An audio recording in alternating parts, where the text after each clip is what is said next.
on vit littéralement dans le futur.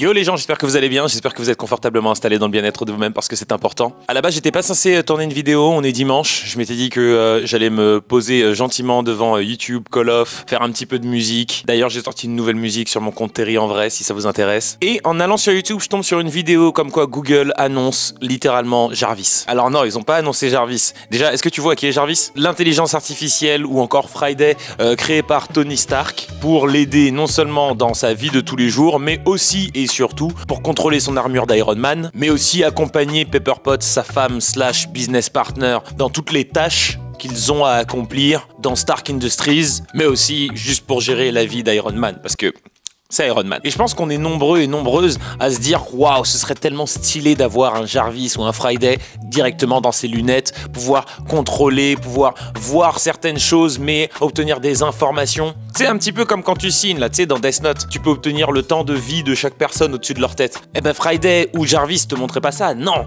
ce que eux ils te montrent, c'est l'intégralité des possibilités de ce que tu peux faire avec un ordinateur, mais directement face à tes yeux. Je me rappelle de la scène, je crois que c'est dans Ultron, Iron Man affronte Hulk et que juste avant de balancer Hulk dans un building, Tony Stark il est genre hey, est-ce qu'on peut acheter cet appartement? On peut acheter cet immeuble plus vite?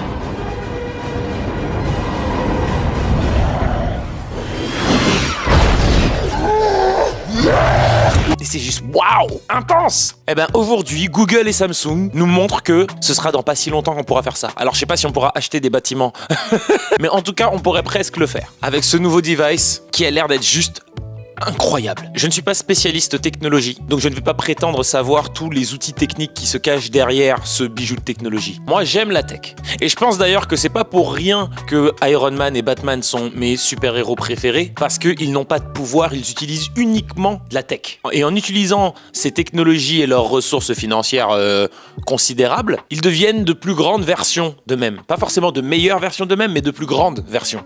Et je pense que c'est aussi pour ça que j'aime Black Panther version MCU. Certes, il y a la plante, etc., mais c'est pas ça qui m'intéresse moi vachement. Moi, ça va être la technologie liée au vibranium, comment il peut prendre un certain nombre de coups et ensuite relâcher cette énergie, et à quel point cette technologie a rendu le pays du Wakanda comme le pays le plus avancé du monde, une utopie pour un afro-descendant. La technologie, c'est quelque chose que j'aime profondément. Et toutes les technologies, hein. C'est-à-dire que même dans l'électroménager, moi, tout ce qui simplifie la vie des gens, je trouve que c'est absolument fou. Donc les technologies, pour moi, c'est un délire que j'aime énormément. C'est pour ça que même au niveau de l'IA, l'intelligence artificielle, je sais pas si je suis totalement du côté des artistes ou si je suis du côté de la tech. Je suis un peu entre les deux. Je me rappelle, j'étais à un événement tech autour du cinéma et il y a quelqu'un qui est arrivé et qui dit ouais, moi j'ai créé une intelligence artificielle qui te permet de générer des scénarios ou en tout cas t'aider à confectionner ton scénario grâce à l'intelligence artificielle. Et je me rappelle que j'étais avec ma meilleure amie, comédienne, productrice, qui me fait wow, c'est effrayant ce truc là. Et moi il y a une partie de moi, la partie artistique de moi qui était en train de dire ah ouais, j'avoue c'est chaud. Et il y avait la partie fan de tech qui était genre wow, mais comment tu fais? Attends, je veux essayer, je veux voir et tout. Après forcément il y a des degrés là-dessus. Moi quand je m'y intéresse, c'est juste un passionné qui aime ça, qui veut savoir comment ça marche et qui veut l'utiliser pour pouvoir faire peut-être un petit sketch comme ça pour rigoler avec ses copains. Mais je peux comprendre que pour des personnes dont c'est le métier et qui vivent dans cette industrie, se dire wow, je vois comment les sociétés de production, elles sont intéressées par tous les moyens d'économiser de l'argent, et ben ça forcément c'est flippant. Je peux les comprendre. Mais bref, c'est pas ça le sujet. Google. Le délire des lunettes connectées, ça fait un moment qu'on en parle, j'en ai moi-même, tu sais, j'ai les... Ça c'est mon sac de tous les jours.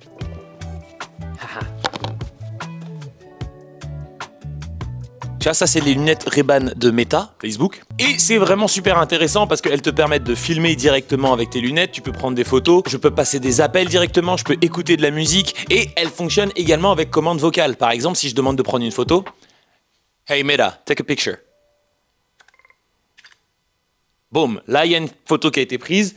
Et je sais pas où est mon téléphone, il est là-bas. Et là, en gros, sur mon téléphone, je vais avoir cette photo qui vient d'être prise. Ou je peux lui demander de filmer, de faire une vidéo. Hey Meta, record a video. Là, c'est en train de filmer. Là, tout de suite, boum, c'est en train de filmer. Hey Meta, stop. Ça a arrêté d'enregistrer les vidéos. Je trouve que c'est super cool, les vidéos sont de bonne qualité et il y a nombre de mes vidéos que je poste en story qui sont tournées avec ça. Et je trouve que c'est cool, c'est pas encombrant. Et en plus, moi, avec le bonnet, forcément, ça cache le fait que les bandes soient quand même assez massives. Donc en vrai, c'est tout bénef pour moi. Mais là, ce que Google a envie de faire, ça va encore plus loin. Pourquoi j'ai laissé mon sopalin ici? Ils sont en train de travailler sur une technologie qui permettra d'obtenir ces lunettes-là, mais de pouvoir obtenir de la traduction en direct de ce que quelqu'un vient de te dire. Genre, tu vas dans un pays étranger, tu parles pas la langue, boum, il y a quelqu'un qui arrive et qui va te dire « Yo, how you doing? Can I get you anything ?» Tu parles pas anglais, tu vas avoir la traduction dans tes lunettes en direct et tu auras le texte qui sera affiché pour te dire ce que tu dois lui répondre, ce que tu peux lui répondre. Ça, c'est super intéressant. Tu pourras obtenir ton GPS directement dans tes lunettes. Je sais qu'il y avait une marque qui proposait de le faire la même chose, mais pour les motards, d'avoir ton GPS directement intégré dans ton casque. Et j'avais cru comprendre que c'était pas encore totalement au point. Et je pense que ça aussi, le fait que ce soit pas au point, c'est que c'est une question de budget. Les compagnies comme Google, Apple, Meta balancent des millions, si ce n'est des milliards de dollars en recherche, ce qui leur permet de nous pondre du hardware aussi stylé que celui-ci, bourré de technologie avec un aspect ultra minimaliste. Et maintenant, c'est le tour de Google. Google qui va nous proposer littéralement de devenir nos propres super-héros, notre propre version d'Iron Man. Et je pense qu'on se soucie énormément de l'intelligence artificielle et de ce que ça va nous apporter ou nous retirer dans le futur, mais je pense que notre utilisation quotidienne de l'intelligence artificielle ressemblera à ça. Parce qu'on les utilise déjà littéralement avec nos téléphones portables. Je sais que pour beaucoup de gens, ChatGPT a remplacé leur moteur de recherche. Et c'est intéressant de se dire qu'on pourrait aller encore plus loin maintenant. Déjà, je trouve que les Ray-Ban, c'est absolument génial. Je me marre en les utilisant. Je trouve que ça m'a permis d'aller plus loin également dans ma création de contenu. Je sais qu'il y avait une trend où les gens se filmaient dans un miroir et donc donnaient l'impression qu'ils avaient un téléphone portable et tout. Mais je trouve que ça, c'est la version un peu facile de ce que tu peux faire avec. Tu regardes un Laurent Baffy, tous ses contenus sont tournés avec justement ses lunettes. Et c'est ce qui lui permet d'aller encore plus loin dans ses caméras cachées. Il n'y a plus besoin d'avoir une équipe de tournage. Elles sont là, tes caméras cachées. Alors ça fait que du coup, moins de travail pour des cadreurs et des ingénieurs du son.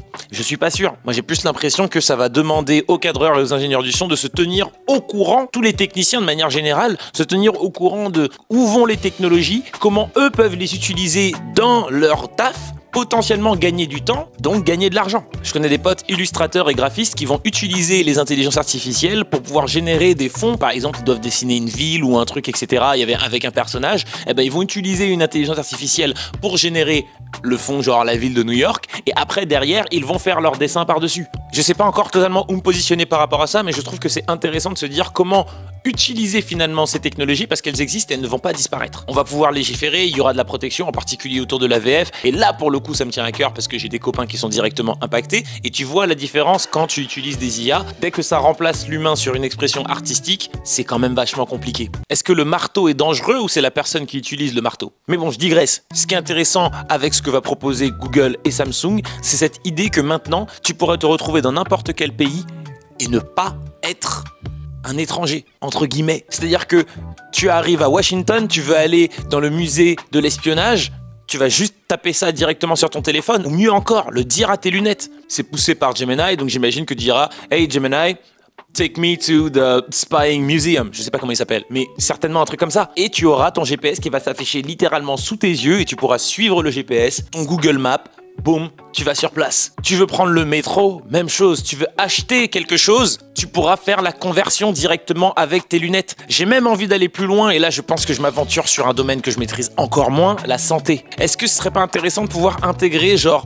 pour les personnes âgées ou les personnes qui ont une santé relativement fragile, de pouvoir dire ok, par rapport à mon traitement, quelle quantité de médicaments dois-je prendre? Obtenir des rappels réguliers directement avec tes lunettes sur ce que tu dois utiliser. Alzheimer, les maladies qui sont liées à la mémoire, est-ce que du coup derrière tu pourras utiliser ces appareils pour devenir une forme de mémoire intégrée? Je pense au film Memento. Memento de Christopher Nolan, le problème du personnage principal, c'est qu'il perd la mémoire en permanence. Imagine maintenant qu'il aurait eu ses lunettes pour lui rappeler qui est qui. Ok, lui c'est ton pote Gérard. Lui c'est quelqu'un que t'aimes pas trop parce qu'on pourrait imaginer que tu pourrais mettre ce genre d'informations directement liées à un visage. Ça pose aussi une autre question sur la protection de tes données parce qu'à partir du moment où tout est filmé, tout peut être utilisé aussi contre toi. Ça pose aussi une autre question sur la gestion des datas, parce que forcément, toutes ces informations-là, faut les stocker. Plein d'interrogations, mais je trouve ça absolument passionnant. Tellement passionnant que je suis en pyjama, frère, et je me suis dit que j'allais tourner une vidéo, parce que pourquoi pas. Et ce qui est fou, c'est que, en règle générale, j'essaie quand même de parler plus de cinéma sur cette chaîne, et sur mon autre chaîne Terry en vrai, de parler de musique, ou en tout cas de faire de la musique. Et là, je me retrouve à faire une vidéo un petit peu tech. Mais ce qui est sûr et certain, c'est que quand j'ai acheté ces lunettes Ray-Ban, et non, je me les suis pas fait envoyer au créateur de contenu, je sais pas quoi, non, j'ai clairement pas assez d'abonnés pour ça. Je les ai achetées, J'ai payé ça un peu plus de 300 € et je n'ai absolument aucun regret de l'avoir fait. Quand je les ai achetés, je me sentais vraiment comme Tony Stark. En particulier quand je suis en train de marcher dans la rue et que boum, je reçois une notification WhatsApp, Instagram en train de me dire tu viens de recevoir ce message et que ça te lit le message. C'est fort. Évidemment, ça marche beaucoup mieux quand le message est en anglais. Quand je reçois un message en français, c'est pas encore totalement au point. Avec ce que Google prépare avec Samsung, je suis certain qu'on se sentira totalement comme Tony Stark avec les lunettes. Et d'ailleurs, si on pourra choisir le modèle de lunettes, tu peux être sûr que je choisis un petit peu le modèle un peu aviator façon pour être totalement comme Monsieur Robert Downey Jr. Oui, parce que pour moi, les deux sont la même personne. Après, je sais pas si vous le savez, mais moi je suis un gros fan de Apple. Et s'ils ont sorti le casque VR, Apple Pro, etc., qui là pour le coup m'intéresse vachement moins parce que le principe d'avoir un truc aussi massif autour de ta tête fait que tu t'éloignes un petit peu trop du monde. Moi j'aime bien ces lunettes parce que ça me permet de rester quand même avec les gens et de pas avoir un voile non plus en face de moi. Eh ben, des petites lunettes, imaginons que Apple décide de faire un bail comme ça, je pense totalement que j'irai casser ma tirelire pour aller l'acheter. Est-ce que ça arrivera dans un an? Est-ce que ça arrivera dans moins? Je ne sais pas. J'ai eu la chance de vivre l'arrivée de l'iPhone. Quand l'iPhone est arrivé, le pavé intégralement tactile, plus de boutons, toutes les technologies qui ont suivi derrière, Siri, je me dis que je suis content de déjà savoir et de pouvoir anticiper que j'arrive à l'ère des lunettes connectées. Snapchat avait commencé à le faire il y a quelques années, mais ils n'étaient pas encore au point. Là, on y arrive. Je pense que certaines personnes trouveront ça effrayant. Moi, je suis juste super excité à l'idée que ça arrive et de me dire que on vit dans un monde où bientôt on pourra dire « Salut Jarvis, est-ce que tu peux me commander une pizza ?» Parce que ouais, c'est exactement la première chose que je ferai avec. Ok, il est 14h, je vais essayer de faire en sorte que cette vidéo puisse sortir pour genre 16h, 17h. J'espère qu'elle vous fera kiffer. Si c'est le cas, n'hésitez pas à mettre un petit pouce bleu, me dire ce que vous en pensez directement dans les commentaires, vous abonner si c'est des sujets qui vous intéressent. Ici, je parle essentiellement de films et de super-héros, mais de temps en temps, je parle aussi d'autres sujets parce que ça m'intéresse. Il y a le podcast qui arrive, je crois qu'on a littéralement 2 épisodes de podcast avec des guests et tout qui sont vraiment très cool, donc je vais les sortir très bientôt. On a une vidéo qu'on a tournée à Disney pour Halloween, donc ouais, ça fait un petit moment, donc je vais vous sortir ça également rapidement parce qu'on est parti avec toute l'équipe, les copains, on est parti à Disneyland Paris et on s'est fait une journée absolument démente, donc j'espère que vous serez également contents de voir cette vidéo. Passez une bonne fin de week-end, bon courage pour la semaine qui arrive, on se retrouve bientôt. D'ici là, regardez de bons films. C'était Terry LTM, ça veut dire Let's Talk About Movies et c'est ce qu'on a fait un petit peu aujourd'hui, pas vraiment. Alright, peace!